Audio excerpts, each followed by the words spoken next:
que je peux pas soumettre l'esprit du dragon pour qu'il nous laisse le vaisseau de Bart? Quel dragon? Oui, c'est une autre Le dragon possibilité. mécanique. Mais de toute façon, il n'y a pas besoin. Il a fait son chemin. Ils ont réussi à réparer la tour. Ah oui, Oui. Ah bah c'est bon. C'est temporaire. Ah, j'avais Oui, pas pendant vu. 5 jours. Ok. Donc, Oui, pendant 5 jours. Donc vous y allez? Oui, allez. Bah ouais. Donc vous, invisible, vous sortez de la forteresse de Tyrantrak.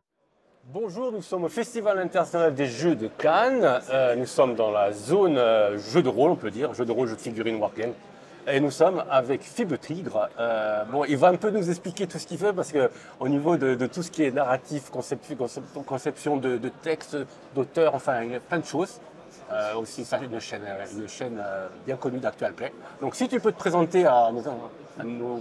Alors bonjour, effectivement j'ai des petites activités qui sont pas liées au jeu de rôle, on va dire du jeu vidéo, etc. Mais concernant le jeu de rôle proprement dit, pour vous répondre sur ce point, j'ai deux activités. La première, c'est que mon métier principal, qui d'ailleurs me rapporte de l'argent de façon assez étonnante, c'est que je fais des parties de jeux de rôle filmées qu'on appelle des actual play.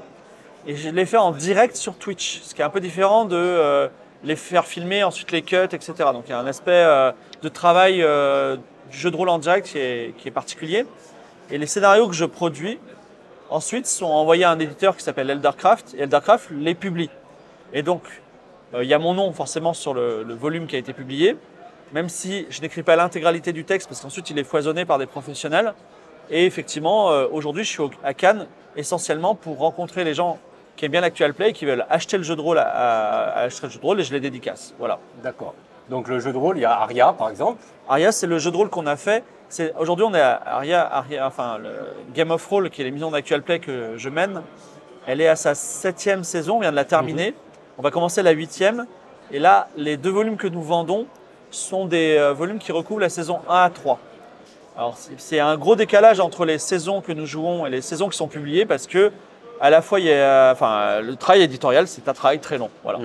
D'accord. Et au niveau de l'Actual Play, il y a pas mal de gens qui se posent la question, est-ce que c'est scénarisé, c'est scripté?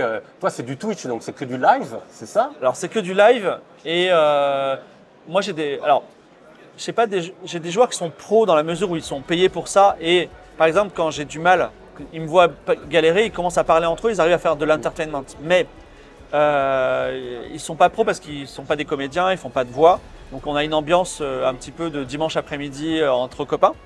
Et également, c'est pas du tout scripté. Enfin, il y a un scénario, mais comme dans un véritable jeu de rôle, c'est pas scripté dans la mesure où ils lisent même pas leurs notes. Donc parfois ça va très très loin. Et la meilleure preuve, c'est qu'il y a 3 jours, c'était une OP spéciale de Canal+ sur Django. On avait des joueurs et ils ont vraiment retourné le scénario. Ils sont allés à l'inverse du scénario. Et vraiment à la fin de l'émission, j'ai dû dire, je suis obligé d'arrêter maintenant là. Ça fait 2 heures que je suis en impro. Vous êtes beaucoup trop loin, mais on va imaginer que c'est la fin de ce scénario-là. Voilà. Donc non, on n'est pas scripté et je découvre les jets de dés en direct. Voilà. Ah, d'accord. Et par exemple, quand on voit, il y en a plein d'Actual Play maintenant. Oui. Il y en a plein, il y en a partout. Qu'est-ce qui, d'après toi, bon, déjà, Game of Thrones en français, je pense que c'est un des premiers. Hein, Alors, on n'est pas le premier. Vous n'êtes pas le premier. On n'est pas le premier historiquement. C'est-à-dire qu'il y a eu Aventure avant qui a été fait par le Joueur du Grenier. Et Aventure a évangélisé beaucoup de gens. Il y a 2 types d'actual play en France et dans le monde, on peut le dire. En gros, il y a ceux qui descendent d'une école de Critical Role. Critical Role, c'est un actual play américain qui fonctionne très bien. En fait, il fonctionne tellement bien que c'est la chaîne qui performe le plus sur Twitch. Et la deuxième catégorie, d'actual play, alors je dis pas qu'on en est les précurseurs, les leaders, mais en tout cas, je m'identifie à cette famille. C'est un actual play qui est moins axé Donjons et Dragons et combat. En fait, en gros, c'est un peu la bataille Donjons et Dragons versus non Donjons et Dragons. Parce que Donjons et Dragons a ce monopole hyper fort et il a aussi des prédicats, des axiomes, c'est-à-dire dans Donjons et Dragons, alors on peut le prendre de la façon dont on veut Donjons et Dragons, mais dans Donjons et Dragons, quand on tue des gens, on devient plus fort. Aujourd'hui, en 2023, c'est compliqué de dire ok, tu vas tuer des gens, des pères de famille, et grâce à ça, tu vas évoluer, devenir plus fort. Mais pourtant, c'est le cœur de Donjons et Dragons. Et donc, c'est un peu combat ou pas combat. Et effectivement, il y a deux types d'écoles. Nous, on n'est pas du tout dans le combat à tel point qu'on est un jeu quasiment non violent. On a des classes mes 4 héros ne sont pas des combattants. Et il y a beaucoup de chats. Et je dirais même qu'on a essayé de créer quelque chose de français où la nourriture a énormément d'importance. Le fait de ne pas payer ses impôts, c'est hyper important. Et il y a beaucoup d'histoires d'amour et même d'infidélité. On est quasiment dans le vaudeville parfois. Donc, effectivement, on est dans un jeu de rôle qui s'adresse aux non-rôlistes. Et à tel point que Aria, on le déconseille aux rôlistes. Quand il y a quelqu'un qui joue à Donjons et Dragons, qui a connu Rollmaster, on lui dit mais surtout ne l'achetez pas Donjons et Dragons. Enfin, sauf si vous voulez jouer avec votre mère qui déteste qui n'aime pas le jeu de rôle tel qu'elle le perçoit, mais parce que c'est fait pour les novices. Et après, quand vous avez fini Aria, au contraire, vous pouvez découvrir des jeux de rôle un peu plus complexes. Voilà. Oui, c'est ça. C'est vrai, la première fois que j'ai regardé ton émission de Twitch, j'ai remarqué que c'était vraiment un produit qui était hyper accessible en fait. Ouais. Et vraiment qui était un produit qui faisait découvrir le jeu de rôle. Et moi j'en ai connais qui ont découvert le jeu de rôle grâce à toi en fait. Oui, et donc c'est vachement intéressant. Je vais donner une anecdote qui est, parce que vous vous appelez Guerre et Plomb, donc vous êtes habitué à ça, mais en gros, la plupart des gens, une règle de jeu, c'est le Monopoly. Donc c'est cette petit livret qu'on a dans le Monopoly. Et un jour, je me souviens, j'ai dit Aria, c'est un peu plus simple que Chronique oubliée, mais Chronique oubliée, c'est très simple. On m'a dit Chronique oubliée, il y a combien de pages? J'ai dit il y a que 4 pages de règles dans Chronique oubliée. Ils ont dit 4 pages de règles parce qu'ils sont habitués au Monopoly. Ouais. J'ai dit gars, Donjons et Dragons, c'est 300 pages. Ouais. Tu vois, donc, mais oui, donc, et souvent d'ailleurs, il y a cette espèce de désillusion parce que Donjons et Dragons, ils ont un super nom, ils ont des produits mais magnifiques. Et en fait, les gens achètent et ils s'aperçoivent qu'ils ont acheté un énorme livre dans lequel il y a 300 pages de règles. Et effectivement, il y a des gens qui aiment les règles, il y en a d'autres qui veulent juste aller dans l'action. Un peu comme quand on lance un jeu vidéo. Allez, j'ai même pas envie de savoir les règles, j'avance et puis si je me trompe, on verra bien. Je chargerai une sauvegarde. Voilà. C'est des choses qu'on fait un petit peu, mais donc voilà, on s'adresse à ces gens-là. C'est ultra novice. Ah d'accord. Et ton actuel paix t'a amené à une certaine façon de notoriété pour te permettre de faire d'autres choses et tout. D'ailleurs, bon, on te voit souvent en guest dans différents endroits. Et en fait, ça t'a permis de développer des concepts, d'élargir un peu ton influence, ta perception du jeu de rôle sur certains médias. Alors, il y a deux choses qui sont très intéressantes par rapport à ça. C'est que nous, on essaye déjà, en fait, discrètement, on est en train de s'éloigner du jeu de rôle. C'est-à-dire qu'il y a 2-3 ans, j'ai enlevé l'écran de jeu. J'ai aussi arrêté de lancer les dés en tant que MJ. C'est-à-dire que ce n'est plus moi qui dirige. Il y a plus... Il faut le dire, l'écran de jeu et le MJ qui lance des dés derrière, c'est un peu pour remettre le scénario sur les rails. Là, ça y est, on travaille sans filet. On est pour le spectacle. Et également, on a fait des règles qui sont adaptées au spectacle proprement dit. C'est-à-dire que mes joueurs vont un peu moins s'amuser qu'autour d'une vraie table, parce qu'on va être dans des situations qui sont plus agréables à regarder pour des gens extérieurs. D'accord. Et également, on a commencé l'année dernière, et c'est quelque chose qu'on essaie de continuer, on a enlevé la table. C'est-à-dire qu'on a fait une expérience, par exemple l'année dernière, on a fait un jeu de rôle qui se passe dans un commissariat français, et on a créé un commissariat français, et en gros, ils étaient assis à leur bureau, et parfois ils se levaient pour prendre des notes sur un tableau blanc, et c'était un jeu de rôle. Mais ce n'était pas un jeu de rôle autour d'une table avec on se regarde et on ne bouge pas. Et c'est intéressant parce qu'il y a des gens qui ne comprennent pas ce que c'est que le jeu de rôle, c'est-à-dire qu'ils ne comprennent pas qu'il y a des gens qui jouent à un jeu comme le Monopoly dans leur tête et qu'on les filme et qu'on les regarde et que c'est intéressant. Et là, ils se sont dit, ok, je commence à comprendre, c'est un peu comme une série télé. Et on essaie d'aller de tirer un petit peu ça.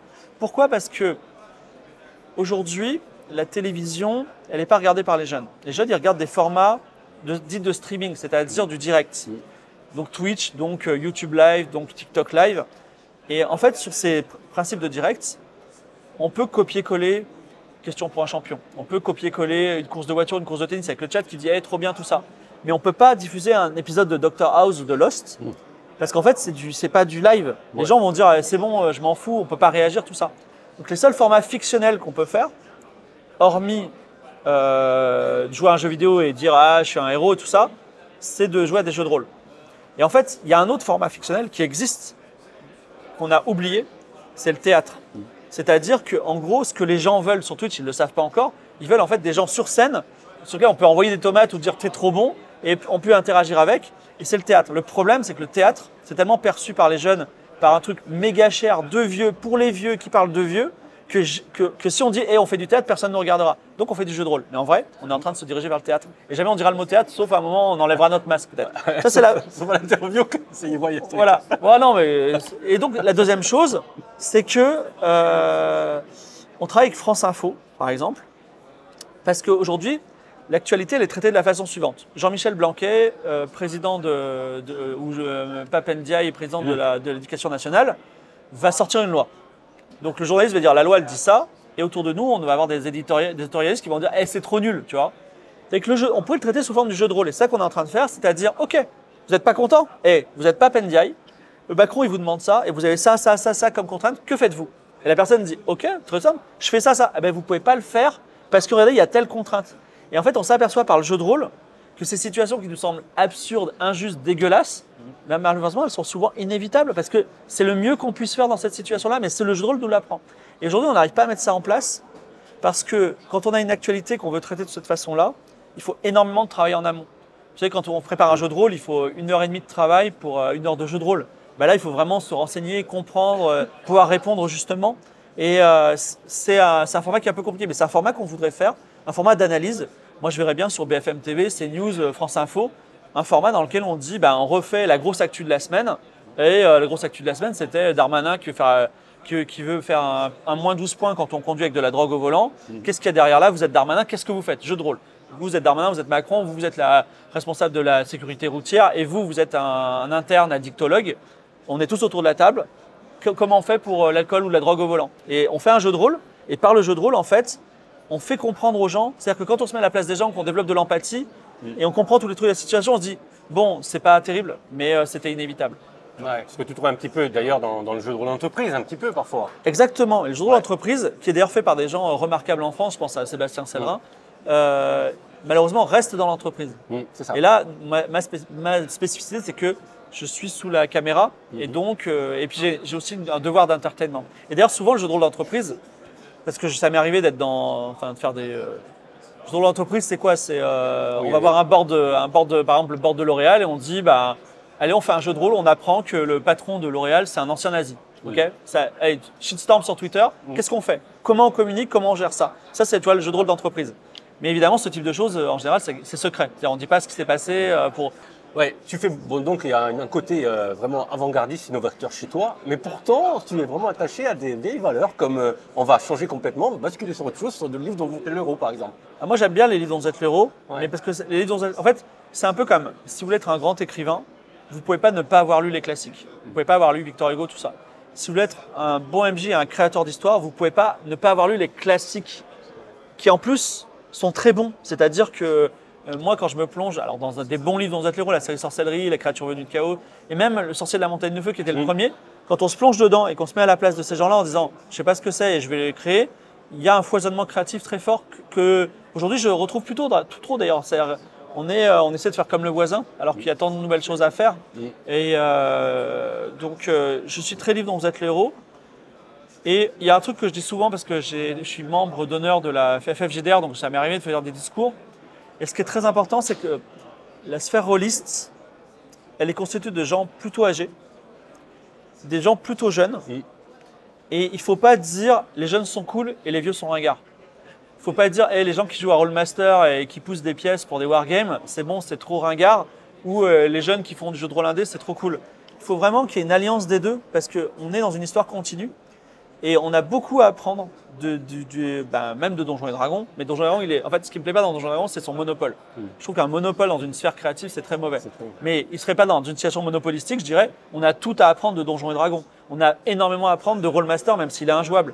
On a énormément à apprendre de Polaris, même si c'est vraiment injouable en termes de système. Mais il faut les comprendre. Il faut aussi enlever peut-être toutes les scories et dire avec ça, on va prendre ça et on va prendre les nouveaux concepts des petits jeunes qui sont là-bas, 2ET, etc. Et avec ça, on va créer des grandes choses. Mais on ne peut pas ignorer l'un et travailler avec l'autre. Ouais. Bon, le concept d'injouable de Rollmaster, on en rediscutera. Ah non, mais il n'est pas injouable. Mais effectivement, aujourd'hui, si j'ai des jeunes joueurs et je leur dis on va jouer à Rollmaster, à un moment, ils vont s'endormir. Hein, donc, voilà. J'en ai quand même quelques-uns. Non, mais bon. Par contre, tu te poses un petit peu, je t'ai vu, on t'a vu à la cérémonie des d'or, par exemple, tu te poses un petit peu comme un ambassadeur, un petit peu de ces anciennes valeurs. Et comment tu arrives à communiquer justement quand on te voit, quand on va sur Twitch et tout, on a plutôt tendance à dire oui, c'est Fibuterie de Actual Play, etc. Ah non, mais alors il ne faut pas prendre le livre dont vous êtes l'héros pour quelque chose d'ancien. Parce qu'en fait, aujourd'hui, l'industrie d'entertainment la plus puissante au monde, c'est le jeu vidéo. Et elle est à l'état du livre dont vous êtes l'héros. C'est-à-dire ce sont des embranchements, et à part que ce n'est pas du livre papier, c'est du livre numérique. Donc aujourd'hui, c'est très vivant. En fait, c'est un peu comme si on disait vous défendez Molière, après tout, est-ce que vous êtes vraiment un écrivain? Bah si, parce qu'aujourd'hui, en fait, Molière, il a un discours contemporain. Donc il y a il y a beaucoup d'œuvres. Par exemple, il y a une œuvre qui s'appelle Le Justicier de l'Univers chez Gallimard, Défi Fantastique. Très mauvais, j'en parlerai jamais. Mais il y en a des très très bons comme La Créature venue du chaos, qui d'ailleurs interroge. Il y a des interrogations techniques sur ce livre et ça nous permet d'avancer. Et moi, dans mon travail, notamment de jeux vidéo très moderne, dans lequel je fais du consulting jeux vidéo en disant je fais ça, je me plonge dans ces classiques. Mais après, et en plus, c'est des classiques, ils ont que 30 ans, c'est pas beaucoup. Donc voilà, c'est pas des œuvres d'il y a 500 ans. Donc, et ça a été fait quand même par Steve Jackson et Ian Livingstone, qui ont fait Games Workshop, Warhammer. Après, Ian Livingstone, pour information, il a fait Eidos, Tomb Raider. Bon, c'est quelqu'un qui est en fait ultra moderne. Tu vois, en fait, il avait tout compris, il était au top de sa forme quand ils ont créé ça. Donc, en fait, je vais même plus loin. Bon, je voudrais qu'il y ait un musée du livre dont vous êtes le héros, par exemple à Paris, à la BNF. Bon, je milite pour ce type de choses-là parce que, en gros, voilà, j'ai des jeunes qui viennent me voir et me disent j'aimerais bien créer mon propre JDR fantasy. C'est le rêve de tout le monde. Et en vrai, est-ce qu'ils ont vraiment lu des JDR? Tu vois, est-ce qu'ils en ont juste vu un comme ça? Ils ont fait 2 parties de Donjons et Dragons, ils ont envie de le faire. Bon, en fait, il y a ce complexe du rôliste qui veut absolument créer son JDR.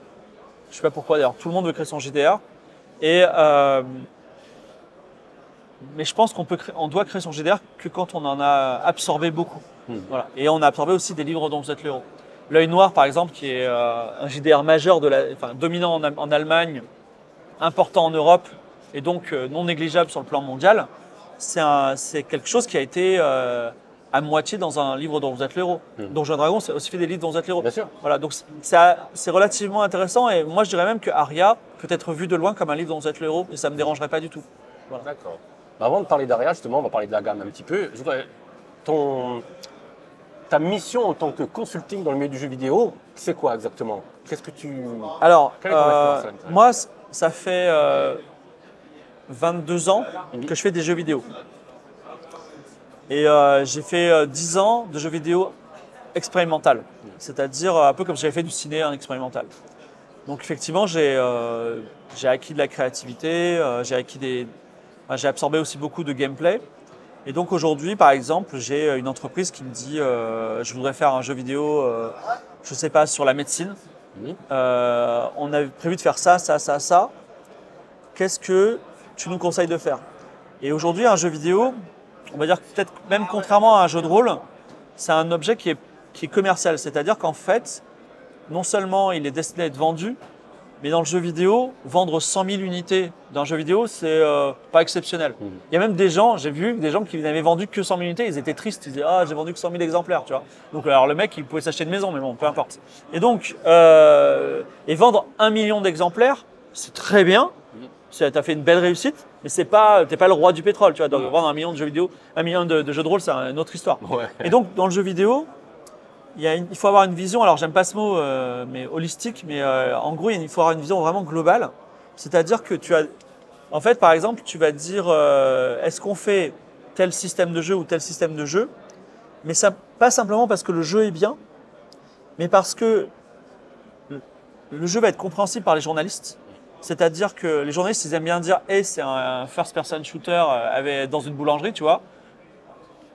Donc il faut qu'il soit compréhensible par les prescripteurs, il faut qu'il soit twitchable, c'est-à-dire que si tu as un jeu qui dure 400 heures parce que c'est ton délire et il est très lent, ben, sur Twitch ça va peut-être pas marcher, donc tu vas perdre de la prescription. Donc en fait, en gros, à chaque étape et notamment à l'étape de la conception, tu vas réfléchir à qui va le vendre et comment. Aujourd'hui par exemple, c'est plus Twitch, c'est parce que comme il y a un cycle de production de 3 à 5 ans, on va se dire, ce sera plutôt TikTok, on va se dire qu'est-ce qui va donner sur TikTok ce jeu.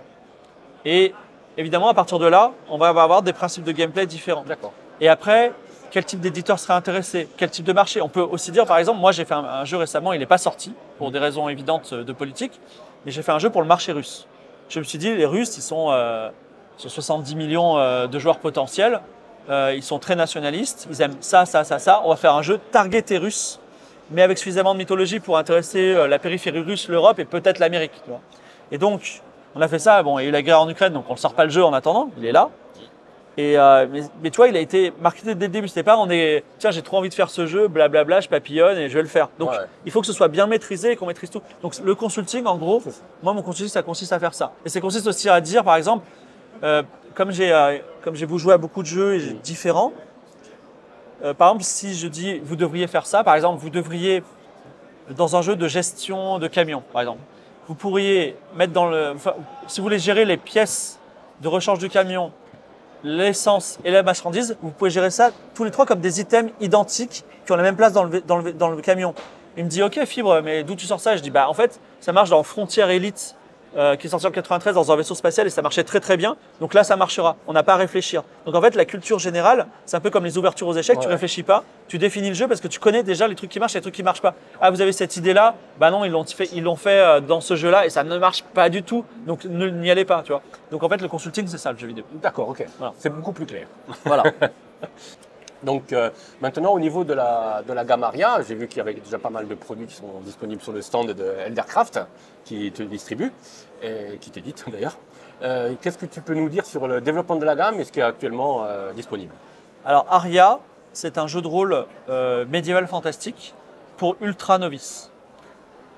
C'est un jeu de rôle qui a 2 pages de règles et on voudrait même diminuer à une demi-page pour être vraiment dans l'esprit Monopoly. Et c'est un jeu de rôle non violent dont le setting, c'est-à-dire le background, l'univers du jeu, est ultra simple. C'est-à-dire, il y a peu de gens dans l'univers. Il y a genre, quand tu rentres dans une île de 3000 personnes, c'est vraiment New York, quoi. C'est un monde ultra simple, avec l'île des pirates, la ville médiévale, la ville un peu romaine, l'Asie, le monde des mille et une nuits, etc. Donc, en fait, c'est intéressant parce que c'est un peu comme dans Star Wars, c'est-à-dire si je vous dis on est à Bagdad, la ville des mille et une nuits, hop, on sait exactement où on est, je ne vais pas vous faire plus de descriptions que ça. C'est un jeu rigolo avec des tas de petites histoires avec des animaux, des chats, des chiens, des histoires d'amour, beaucoup d'histoires de nourriture et des petites enquêtes. Et il n'y a pas de combat. Voilà. Et il y a même une fin secrète si vous terminez la partie sans tuer personne. Donc ça reste un jeu très simple. Très accessible avec des valeurs que j'ai envie de dire françaises, c'est-à-dire on n'est pas là en train de tuer pour s'enrichir et devenir plus fort. Il n'y a pas un système de level non plus, voilà. C'est un jeu qui a séduit les ultra novices, les gens qui d'habitude ne s'intéressent pas aux jeux de rôle. Voilà, c'est un peu notre cible. Donc si vous êtes des rôlistes accomplis, limite je vous dis ne l'achetez pas, tu vois, ou vraiment c'est pour initier des gens qui autour de vous on dit bah moi j'ai regardé ce que tu faisais et ça m'intéresse pas trop. Donc nous on n'est pas du tout figurine, plateau, battle map, c'est pas du tout dans l'esprit. Et si quelqu'un a une idée suffisamment brillante ou suffisamment de bagourt, on lui fait même pas tirer les dés. C'est très intéressant. Et aujourd'hui, Aria a deux volumes. Il y a aussi on a un coffret d'initiation pour les gens qui ça intéresse. On a fait un livre dont vous êtes l'héros qui a gagné le prix du meilleur livre dont vous êtes l'héros l'année dernière. Et on va sortir, c'est en juin. Ça a déjà été Ulule Kickstarté, quoi. Mais il va vraiment sortir concrètement, physiquement. Donc 2 nouveaux jeux de rôle. Un qui se passe en 1979, c'est Aria, mais c'est dans notre monde contemporain, ça se passe en 79. C'est un peu de l'OSS 117. D'accord. Voilà. Donc on est des espions français, mais à une époque où ça fumait, tout le monde était misogyne, sexiste, et tu peux aller à Shanghai et dire mais moi je veux manger un pot-au-feu, monsieur. Voilà. Donc c'est à OSS 117. Et un autre qui s'appelle Hydre, qui est en 1888, et c'est Jules Verne, Cthulhu, mais un peu de JoJo's Bizarre Adventure, ce qu'on appelle en jeu vidéo un boss rush. C'est-à-dire qu'en fait, on va rencontrer que des boss. C'est comme si on était à Cthulhu, mais qu'on pouvait tuer les dieux avec des coups de fusil. Voilà. Donc c'est un peu. Exactement ça. C'est-à-dire, en fait, le pitch, c'est on a 40 jours pour arriver à Bagdad, parce qu'il y a un dieu ultime qui va arriver. Et tous les 24 heures, de là, il y a un dieu qui sort et qui est là pour nous empêcher d'y arriver. Donc c'est vraiment tous les 24 heures, il y a un boss. Donc c'est très dynamique et c'est assez rigolo. Voilà.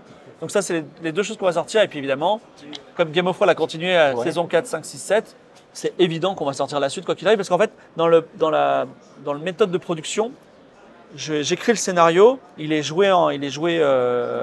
filmé, et j'envoie le scénario tout de suite à l'éditeur, qui l'envoie à un directeur éditorial qui va le foisonner, une petite main qui va le foisonner, qui va le rendre le scénario beaucoup plus présentable, une maquettiste. Et en fait, quand on lance ce Kickstarter, en fait, le livre, il n'y a plus qu'à appuyer sur un bouton pour qu'il soit imprimé en Chine. Ouais. Mais sinon, voilà, c'est un peu notre pipeline. C'est très, très fluide.